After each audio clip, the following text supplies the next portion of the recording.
Crypto kids, welcome back to another video. We actually have a live audience today.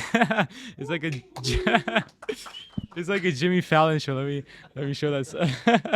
We actually, funnily enough, we watched the movie The Beekeeper. Don't watch it. I'll save you from that misery. Bitcoin is dumping. It's not dumping too much, but I still wanted to cover it with Carl here. That's not been on the channel for been like a good 9-10 months. Let's have a look at the Bitcoin price here. Bitcoin is on the 4-hourly time frame. We have a bearish divergence, which we discussed together with Carl on the Moon Show, and volume is decreasing at the same time. Now, Bitcoin is trying to find support here at the $69,000 level, but if Bitcoin breaks down, ladies and gentlemen, it's likely that we can retest the $66,000 level.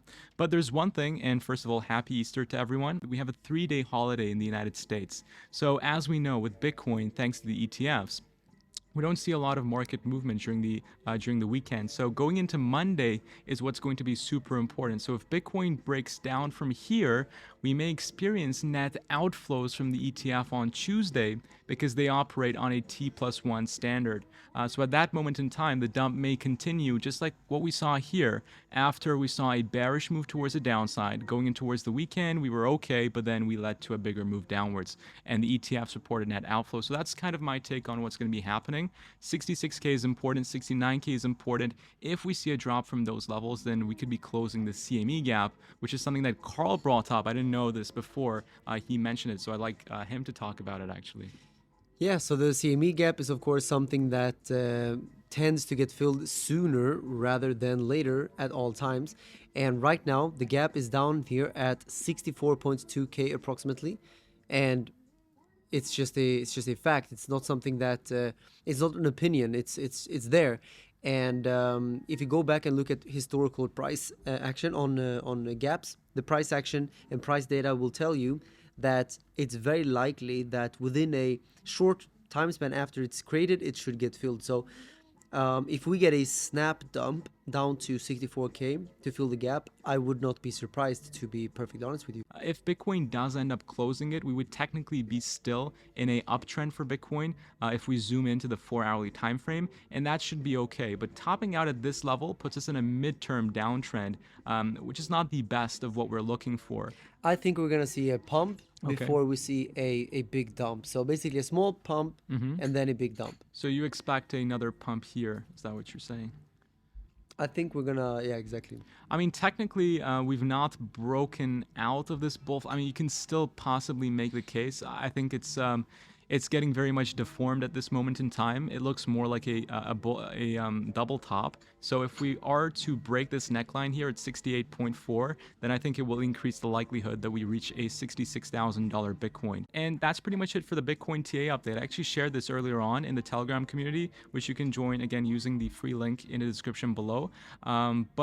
Before ending the video, I just want to quickly go into the breaking news for crypto, which is not too much, but still important for us to state.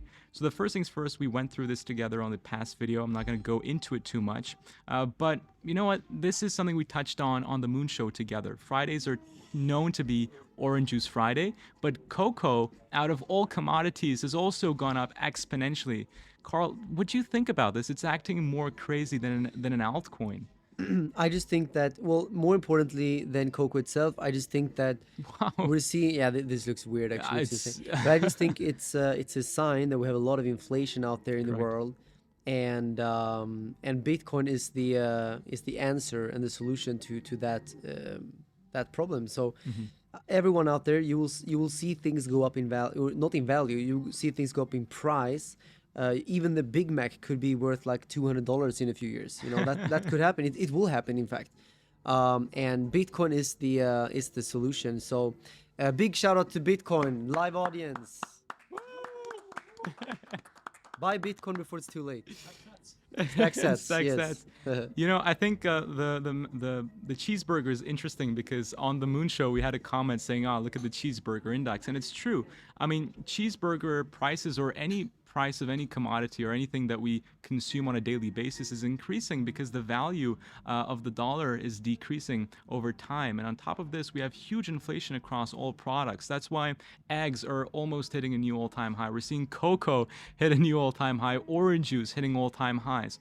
the everyday thing that we as consumers eat and drink and use, they're going up in value, and that's the ugly truth of what's happening, regardless if the stock market is hitting new all-time highs. On top of that, we also saw that the Fed is actually reporting huge losses on their net balance sheet. So this is not a great thing. If the Treasury is selling their equity, if they're selling what they own, it means that, well, they need the money. And we can also see here $118 billion worth of, so they report an operating loss of $114 billion.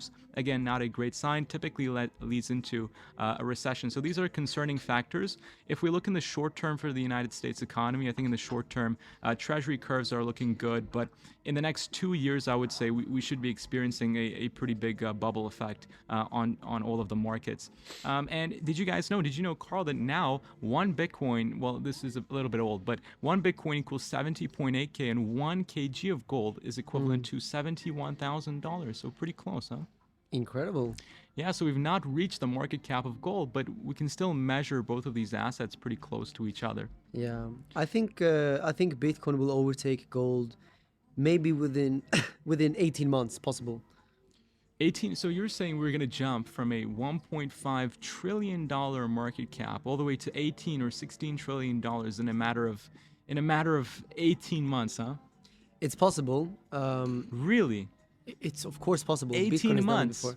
It done it before. When? I mean, it has done these multiples before. It was a smaller thing then, for sure. Yes. But we also never saw the inflation high like this, and having a Bitcoin ETF. So you can make a very strong case that it can happen again. You know. I'm gonna The unfortunately only disagree with question them. is, will eggs overtake Okay, that is the thing. Bitcoin or gold?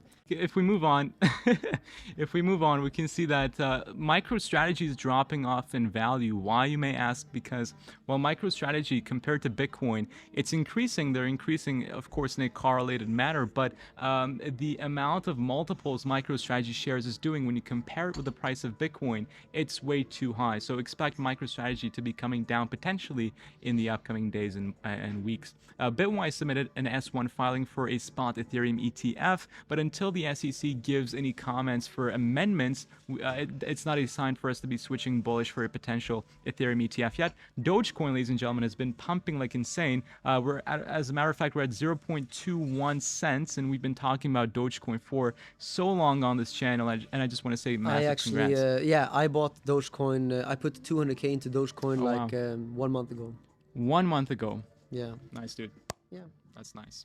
That is super nice. We can see that Dogecoin whales have purchased 1.4 billion Dogecoin over the past 2 weeks, which is equivalent to $280 million, which is mind-blowing. And also, I think we spoke about it earlier today on the Moon Yes. Show, that there's a bull flag or some good trades coming up on Dogecoin. And I'm going to actually make a trade on Bitflix the very moment that either breaks up or down. It's a great opportunity for a trade. Look, I'm personally stacking Dogecoin. And in terms of altcoins, I don't like to derivatives trade them, but of course, if you're interested, then you can do so as well. But I personally They're like perfect to derivatives trade, especially the meme coins. It's too risky. Derivatives trading meme coins, no. Yeah, because of the man. liquidity. You don't do 100x for sure not. Of course not. Like 5x, 6x for sure. Yeah, I guess you could make the In argument. a bull market, 100%, yes. I've never done it, so I'm a little bit scared to do it, honestly. Approach it at your own risk, but hey. Yeah, definitely. But what you need is volatility and you need volume, which meme coins provide both. Okay, all right, makes sense. You don't have to understand what it is you're trading. Actually, better that way. It's better if you understand what you're trading. No, not necessarily, because it's only price action. True. Fundamentals don't matter on the 5-minute time frame. That is true. Like Well, actually, depends. they are completely irrelevant on the 5-minute time frame. Yeah, I If mean, you for a invest, smaller asset, I guess. definitely you should know what you're buying. Yeah. I agree. But if you go on the 15-minute looking on bearish divergence, it doesn't matter if it's Bitcoin, Shiba, or a pile of dog shit you're trading. It's gonna play out like a bearish divergence most likely, because it's just like TA. That's what I would say. Yeah, I think it makes perfect sense, and at the higher time frames you go, of course, the more effective TA becomes. But Yeah, I guess you could look into meme coins now that meme coins are doing crazy numbers. So the final thing I'll end off is that today we had a huge options expiry worth $9.5 billion on Bitcoin. Now the max pain point was sitting at 51K, and the price of Bitcoin still has not reversed that dramatically. So I think that is a very good sign, but we do need to be careful going in towards the weekend. And I lied, I do have one more thing to mention. We talked about the CEO of Blackrock being super bullish on Bitcoin. The reason for this, of course, is that IBIT is the best performing ETF in the history of the world. So him going around and promoting his own Bitcoin ETF, of course, makes a lot of sense. They're making a lot of money out of it, even though if he believes that potentially, okay, Bitcoin is a bad or good asset. Ladies and gentlemen, thank you for watching, and thank you, Carl, for tuning into this video. Now we're Thank going to you. go go-karting, right? Oh, we're gonna do that exactly. And we're also gonna be gonna check how many likes this video gets. Oh, yes, we are. So as soon as it's uploaded, we're gonna be checking in every now and then, and we do hope for at least 1,000 likes. Wow. I've not gotten 1,000 likes in a while. I will help out. I will share it and stuff. So we'll make sure to Really? yeah. So yeah, Thanks, man. we will make it to 1,000 likes. Oh, Oh, we thank got the you, live thank audience. thank you. Woohoo! Benji from the blog, Mr. M, Suhail, and Mr. Diogo. Guys, thank you so much for watching. Have a great weekend and a happy Easter. And I'll see you all very soon, shortly. Take care, guys, and bye-bye.